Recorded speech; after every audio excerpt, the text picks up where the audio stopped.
नमस्कार दोस्तों, आज सभी का स्वागत है आपका अपना YouTube channel BSNL today news में। आज एक बार फिर हम लोग बात करने वाले हैं देश की सरकारी टेलीकॉम कंपनी बीएसएनएल के बारे में कि यहाँ पर बीएसएनएल कंपनी को लेकर क्या कुछ अपडेट आ रहे हैं।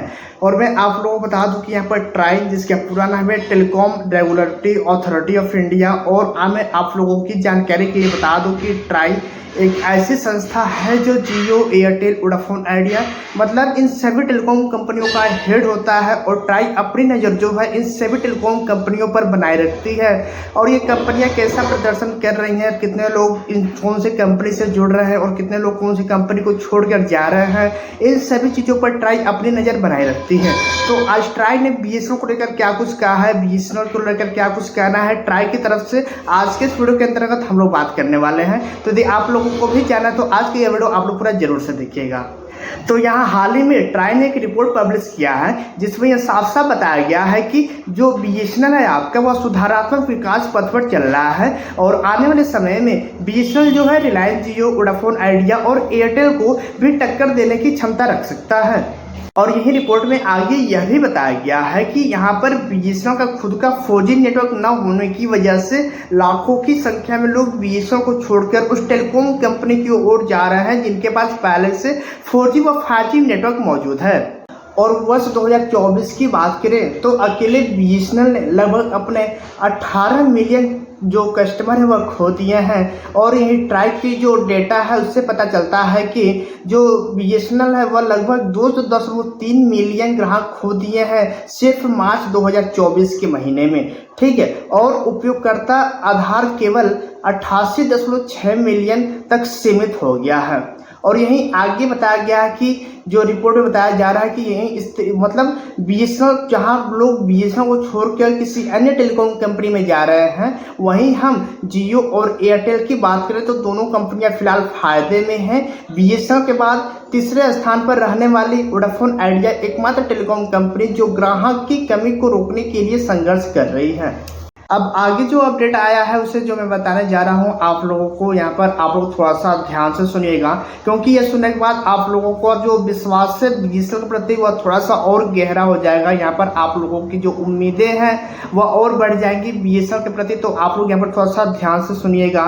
तो रिपोर्ट में बताया जा रहा है कि सरकार ने कंपनी की बैलेंस शीट पर दबाव कम करने, उससे अपनी 4G व 5G सेवाओं को शुरू करने और नए राजस्व स्रोत हासिल करने में सक्षम बनाने के लिए कई पुनरुद्धार पैकेज के माध्यम से बीएसएनएल में लगभग 3.2 लाख करोड़ रुपए का निवेश किया है।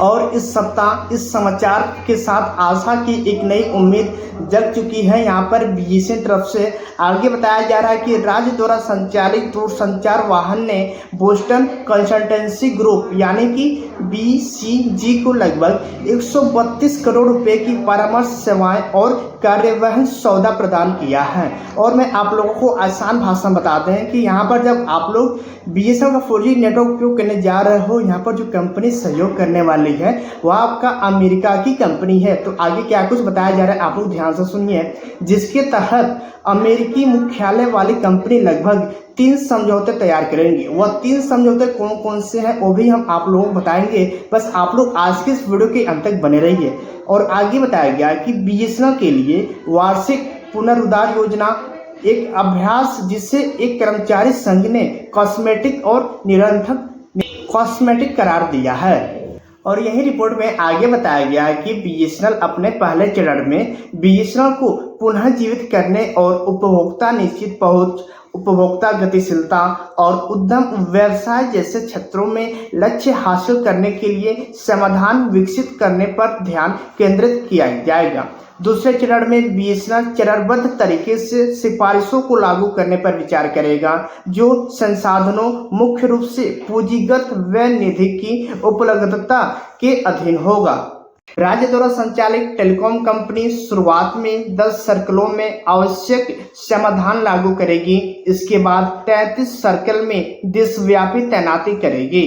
बीएसएनएल ने वित्त वर्ष 2028 तक परिचालन से 35,960 रुपये का राजस्व हासिल करने का लक्ष्य रखा है, जो वित्त वर्ष 2024 में अनुमानित 20,008 करोड़ रुपये के राजस्व की तुलना में 80% अधिक है। वित्त वर्ष 2015 से दूरसंचार पीएसयू राजस्व में साल दर साल 20% की वृद्धि दर्ज करने का इरादा रखता है। इसने वित्त वर्ष 24 में अनुमानित 1,839 करोड़ रुपए की तुलना में 12,110 करोड़ रुपए के EBITDA का भी लक्ष्य रखा है। और रिपोर्ट में यह भी मेंशन किया गया है कि इस सौदे के ठीक बाद बीएसएनएल ने बताया कि कम खर्च, वित्त लागत और उच्च गैर परिचालन आय के कारण वित्त वर्ष 2014 में उसका शुद्ध घाटा वित्त वर्ष 2013 में 8,161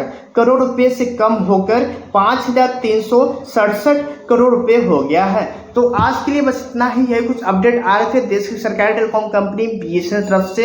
इसके बावजूद भी आप लोगों को मन में बीएसएनएल को लेकर जो भी डाउट रह जाता हो, आप लोग हमें कमेंट सेक्शन में पूछ सकते हैं। मिलेंगे आपसे एक और नए वीडियो में, तब तक के लिए दीजिए इजाजत। जय हिंद, जय भारत।